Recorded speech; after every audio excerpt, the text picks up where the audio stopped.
Sure.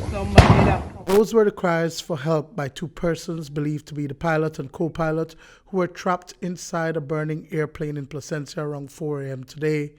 The intense heat emanating from the landing site prevented first responders from getting to the men who later perished in the blaze. I'm standing here at mile 21 on the Placencia Road. Behind me, a plane crash land. The pilot and co-pilot apparently clipped a lamppost and the plane crashed to the ground. The bodies have been removed, and at this time what is happening is that law enforcement officers are removing the charred remains of that aircraft from the scene. This morning we were advised that there was an aircraft involved in an accident. The aircraft was on fire, and so we communicated with the police and are here to support them basically. At what time did this call come through, sir? Call came through at about 5:30 this morning. Primarily, we understand that the aircraft is that belongs to one of the local operators. We haven't checked that to guarantee that is the case, because we would have to look at the plates on the aircraft, the identification plates on the aircraft.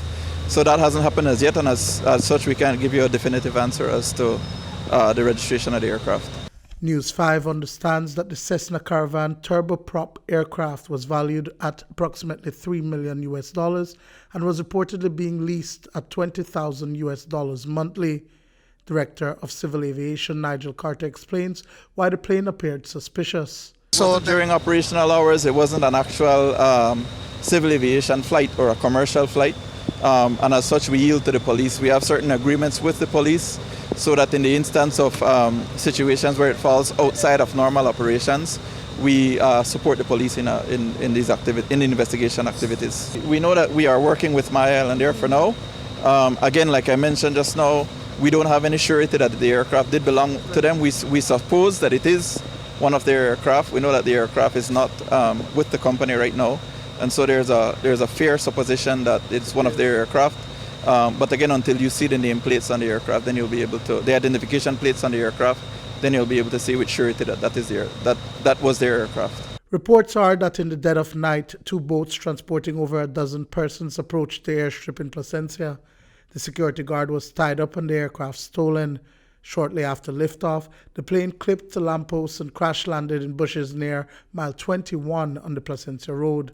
News 5 has been reliably informed that an Argentinian passport was recovered from one of the deceased men, believed to be narco-traffickers.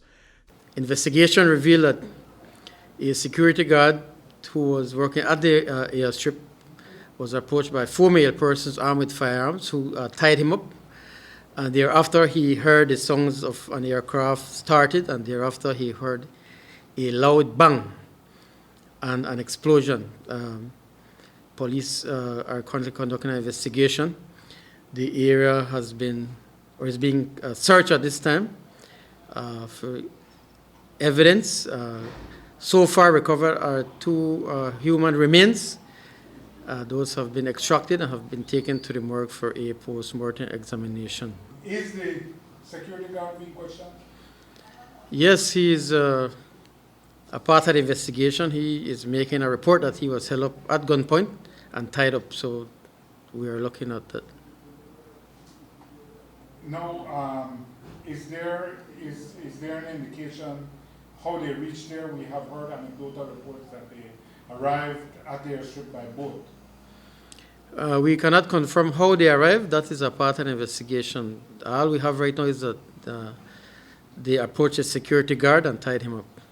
While ACP Gilberto Romero could not confirm how the men accessed the airport and subsequently the aircraft, we are told that surveillance footage captured them approaching by sea and that the suspected narco-traffickers were staying at a hotel not too far from the police station in Placencia village.